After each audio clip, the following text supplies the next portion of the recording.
Oi pessoal, boa noite, tudo bem? Vamos lá para mais uma aula, né? Nossa, de ambiental. A prof continua com saudade de vocês, a gente continua nessa situação aí que ninguém sabe quando acaba, mas estamos junto, tá? E nem por isso a gente vai deixar de ter o conteúdo da ementa, né? Então, vamos que vamos. Enquanto vocês assistem esse vídeo, já vai ter texto lá no SEI também, né? Referente a essa aula. E também atividade, tá? Da aula de hoje. Então, o que nós vamos falar hoje, né? A gente vai entrar com um tema de uma convenção internacional, né? Que ocorreu aqui no Brasil em 92, foi reforçada em 94, que fala da diversidade biológica, né? Porque essa diversidade biológica ela precisa de proteção. Então, a gente começa a falar dessa proteção jurídica da diversidade biológica, que se iniciou aqui no Brasil com o quê? Com essa convenção, né? Então, vamos entender primeiro, a gente precisa entender, antes da gente adentrar na convenção em si, a gente vai primeiro compreender dois termozinhos que são muito debatidos e utilizados nela, tá? Que é a biodiversidade em si, né? Que é o tema da convenção, e a biopirataria, que esses termos andam casados, tá? Então, o que a gente tem como biodiversidade, né? Esse termo, biodiversidade ou diversidade biológica, tanto faz, tem doutrinadores que vão falar biodiversidade, tem doutrinadores que vão falar diversidade biológica, tá? Ele vai descrever essa riqueza, né, e a variedade do mundo natural. Então, as plantas, os animais, os micro-organismos, né, que fornecem alimentos, remédios e boa parte dessa matéria-prima industrial que é consumida pelo ser humano, que é retirado da nossa natureza, né? Então, a gente tem que considerar que o termo, ele vai vir de dois níveis diferentes, né, de toda forma de vida, e assim como dos genes também. Então, a gente vai ter que falar de genes. Ó, a gente está falando de forma de vida e a gente está falando de genes, tá? Que estão em cada indivíduo, seja eles em plantas ou em animais, tá? E essas inter-relações, né, desses ecossistemas, na qual a existência de um depende do outro ou afeta diretamente o outro, tá? Então, essa diversidade biológica, né, ela está presente em todo lugar, né? Seja no meio dos desertos, nas tundras congeladas ou nas fontes de água. Então, a diversidade genética, né, que a gente tem nos animais e nas plantas, né, é que possibilitou a adaptação dessa vida nos mais diversos pontos do planeta, né? As plantas, por exemplo, né, elas são a base do nosso ecossistema. Então, como elas florescem com mais intensidade nas áreas úmidas e quentes, a maior diversidade detectada é o quê? Nos trópicos, como é o caso do que? Da nossa Amazônia, tá? Então, quando a gente fala dessa biodiversidade, a gente tem que pensar em todos esses seres vivos, tá? Seja de origem animal, vegetal e da parte genética que neles existem, tá? Então, essa riqueza de variedade do meio ambiente natural. Ponto? Ok. Então, vamos agora para a biopirataria, tá? Eu já comentei algumas vezes com vocês sobre biopirataria. Então, o que é biopirataria? É retirada, tá, de matéria-prima ou de conhecimento. Então, presta atenção, gente, biopirataria é o que furtam da gente, sejam de animais ou plantas, ou seja, matéria-prima, mas também é de conhecimento. Então, que tipo de conhecimento? Dos nossos povos tradicionais? Porque isso tudo pertence ao patrimônio genético ou cultural de um país. Então, o Brasil, ele tem o quê? Ele tem esse reconhecimento do patrimônio natural, mas também do seu patrimônio cultural, né? E dentro do patrimônio natural vai entrar o patrimônio genético também, tá? Porque esse material que é recolhido, ele vai ser transferido para ser utilizado ou fabricado, né? Ou para gerar a fabricação de alguma coisa, né? Então, vai trazer o quê? Vantagem econômica e política, né? E quando é feito de forma ilegal, ou seja, sem autorização do Estado, acaba que o país que perde esse patrimônio natural, cultural, genético, perde o quê? Dinheiro, porque deixa de receber o quê? Os royalties, né? O que são esses royalties? Pagar, né, pela pessoa que registrou aquele patrimônio, né? Ou daquele país que possui aquele patrimônio. Então, olha só, o Brasil, quando sofre com biopirataria, que é esse furto, né, ou roubo, que seja, dessa matéria-prima ou dos conhecimentos, acaba perdendo economicamente, tá? O que é a Maria Helena Diniz? Vou trazer um trechinho da Maria Helena Diniz, que está no texto aí também, tá? Para vocês, para a gente pegar melhor essa ideia, tá? Ela define biopirataria como, né? Uso de patrimônio genético de um país por empresas multinacionais para atender a fins industriais, explorando indevida ou clandestinamente sua fauna e sua flora, sem efetuar qualquer pagamento por essa matéria-prima. Então, temos aí, né? Tudo isso que eu falei definido agora pela Maria Helena Diniz, tá? Então, já temos essa ideia do que é a tal da biopirataria. Então, vamos agora começar a adentrar essa proteção jurídica, né, e biológica da diversidade, né? Então, a gente tem uma proteção jurídica da diversidade ou da biodiversidade biológica e cultural, tá? O que acontece? Essa proteção da biodiversidade, ela vai ficar ligada principalmente à sobrevivência humana, né? Porque quando eu faço a conservação das espécies e dos ecossistemas que as abrigam, né, eu estou dizendo que elas estão diretamente ligadas à vida do homem. Não é lá o caput do 225, que eu protejo o meio ambiente, eu mantenho o meio ambiente ecologicamente equilibrado para manter a saudável qualidade de vida? Então, estamos ali dentro do caput do 225, quando a gente fala também dessa proteção jurídica da biodiversidade. Então, esses recursos biológicos, né, fornecem alimentos, eles vão trazer abrigo, estabilizar solo, água, clima, né, e a extensão das espécies é um dos problemas que mais preocupam a humanidade, né? Por quê? Porque quando a gente fala da extinção das espécies, a gente está falando que a gente está prejudicando, a gente está acabando por danificar, né, essa diversidade biológica, que acaba fazendo com que haja um meio ambiente ecologicamente equilibrado, tá? Então, esse tipo de assunto da proteção jurídica da biodiversidade, ele já vem sendo discutido há muitos anos, né? Por quê? Primeiro, é importante o Brasil, porque o Brasil é que tem a maior floresta tropical do mundo. Estamos aí, né? Então, a maior biodiversidade natural do mundo está no Brasil, tá? Então, a gente tem mais potência para fabricação do quê? De fármacos, né? Remédios que vão precisar dessa extração, dessa biodiversidade, né? Para sua produção. E a partir dessas espécies de vegetais e animais da floresta tropical, que deverá movimentar essa cadeia econômica, né? Porque a gente fala que essa exploração traz o quê? Movimentação da cadeia econômica do Brasil, tá?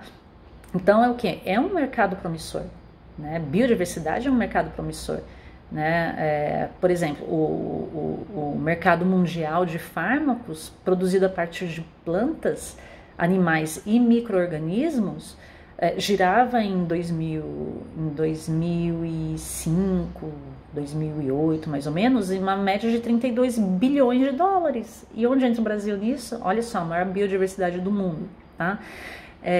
Então, com esse processo de sintetização, né, desses princípios, através de medicamentos, né,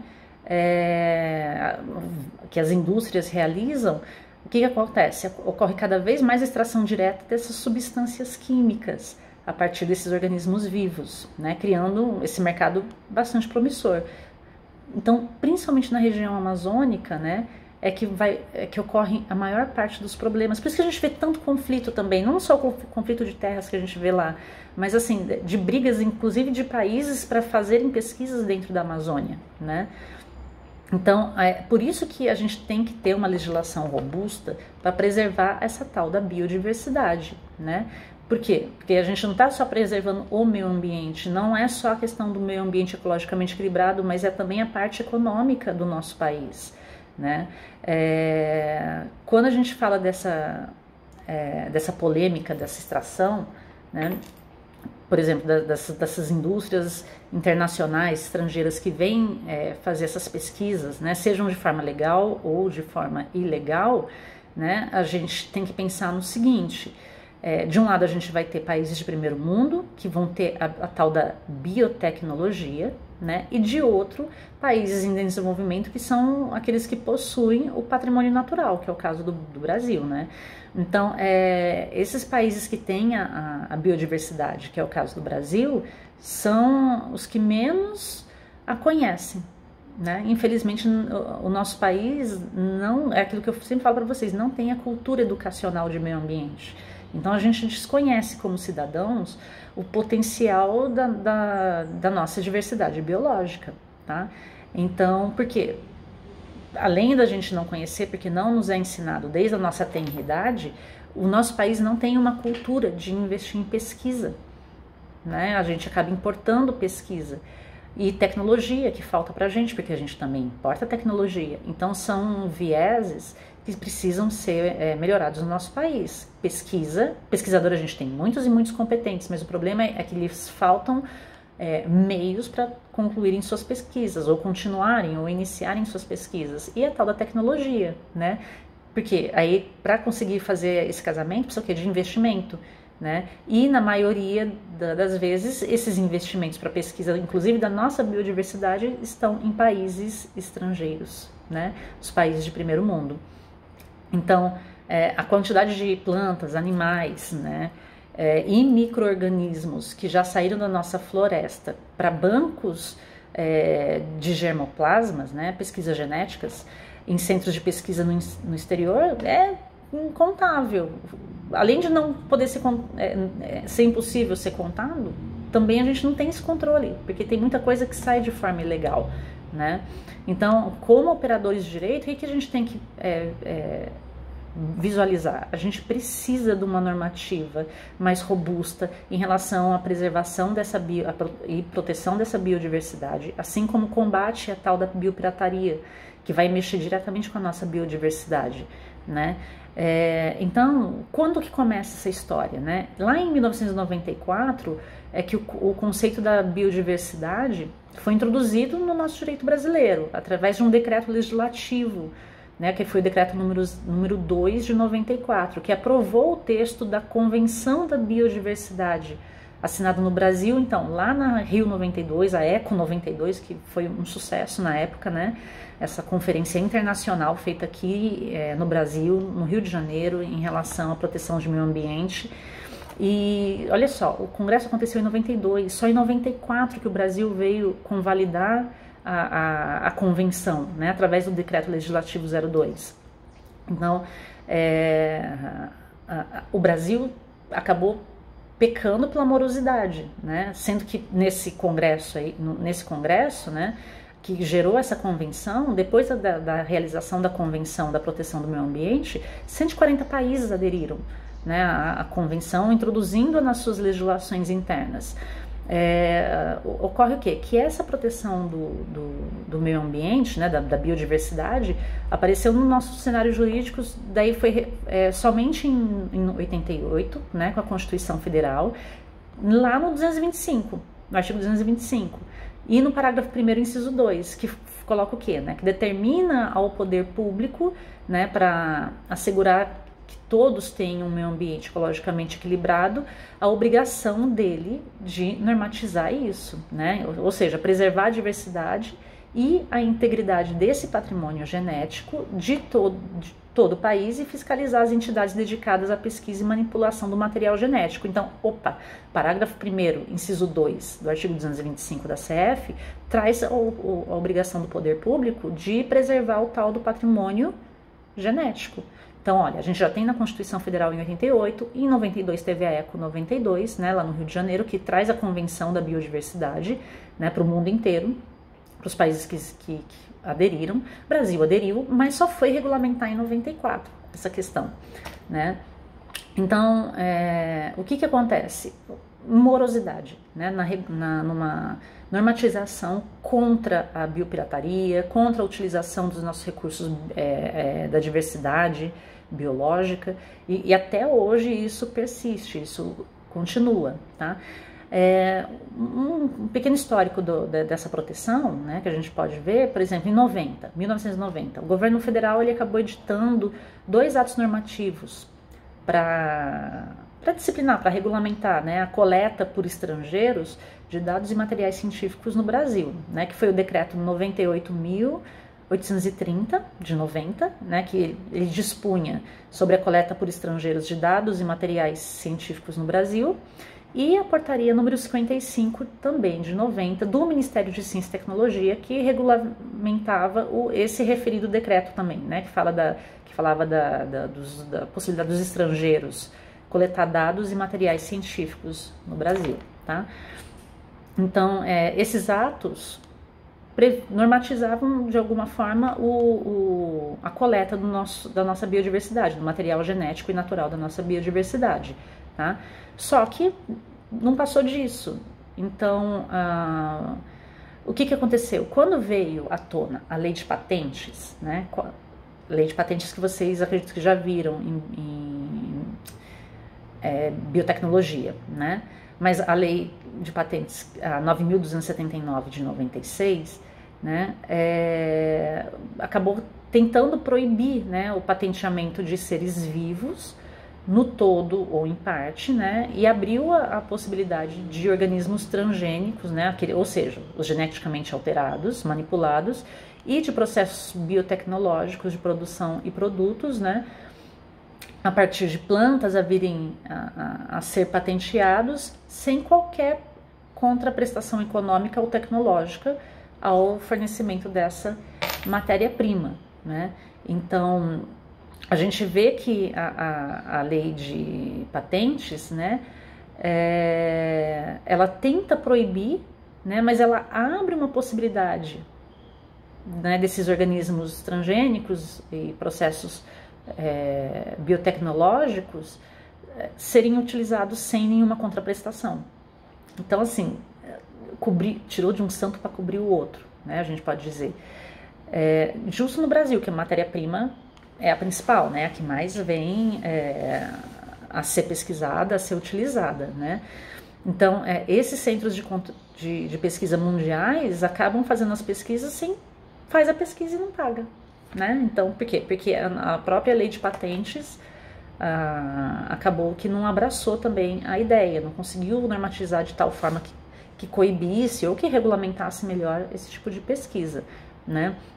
Então, quando a gente fala da Convenção da Biodiversidade, que veio, né, na Rio 92, que entra na sua vigência em 94, né, pelo Congresso Nacional, através do Decreto 02, com uma tentativa de normatização, mas ainda muito fraca, muito tênue em relação à utilização da diversidade biológica do país para pesquisa, né, e até em relação à biopirataria também, né. Por exemplo, ao contrário da lei de patentes, né, que apesar de proibir o patenteamento de seres vivos e abre a possibilidade de patenteamento de organismos geneticamente manipulados sem previsão de contraprestação nenhuma, né, que nem eu falei, então não pode patentear a gente vivo, mas a pesquisa pode, né, e não vai ter a contraprestação nenhuma por estar utilizando o nosso material genético.